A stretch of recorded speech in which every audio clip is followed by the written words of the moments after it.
At so ayan, hi guys! Welcome back sa channel natin at eto ay spoiler chapter 1125 na nga tayo at ang lupit na nangyari dito. Pero bago tayo magsimula ay kung bago ka pa lang sa channel natin ay huwag mo kalimutan mag-subscribe at pakipindot na rin yung notification bell para ma-update ka every time na meron tayong bagong upload. At lastly ay pakifollow naman guys yung Facebook page natin, ayan. So kagagawa ko lang po nito kasi na-delete nga yung account natin sa nakaraan. Pero yun, yung link nito ay nandiyan lang po sa may description saka sa may comment section. So yun lang naman at huwag na nga natin patagalin pa. Simulan na natin yan.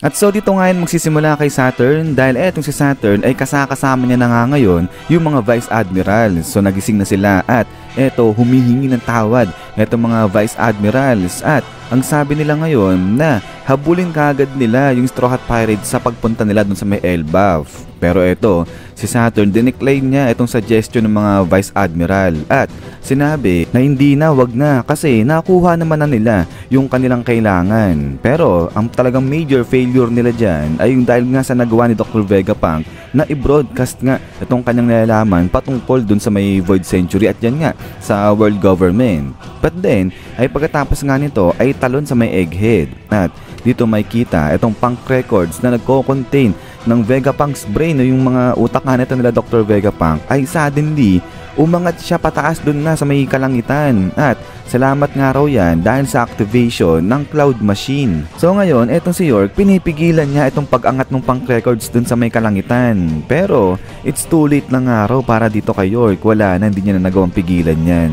But then, ay pagkatapos nga dito sa pag-angat ng Punk Records sa may kalangitan, ay taro naman dito yan sa may authority room dahil dito makikita na magkakasama na, nagkakatipon na dyan etong elders at maya-maya biglang pumasok etong si Garling Figureland dyan na sa loob na ng authority room at siya ngayon yung inappoint para maging bagong elder at pinalitan niya ngayon dyan etong si Saturn. So ibig sabihin etong si Garling Figureland siya na ngayon yung warrior god of science and defense. So grabe, tanggal etong si Saturn dyan sa 5 elders. Pero pagkatapos ng palitan na ni Garling Figureland etong si Saturn ay talo na nga yan sa side ni Saturn. At dito makikita na nagsilabasan bigla etong mga black flame sa katawan ni Saturn. At ngayon etong si Saturn humihingi siya ng mercy dyan kay Imo-sama. But then suddenly etong katawan ni Saturn biglang tumanda at biglang sumabog na nga lang at ang natira ay etong skeleton niya na lang. So ang lupit, pinatay etong si Saturn. So dito masasabi natin na si Imo-sama yung pumatay kay Saturn kasi nga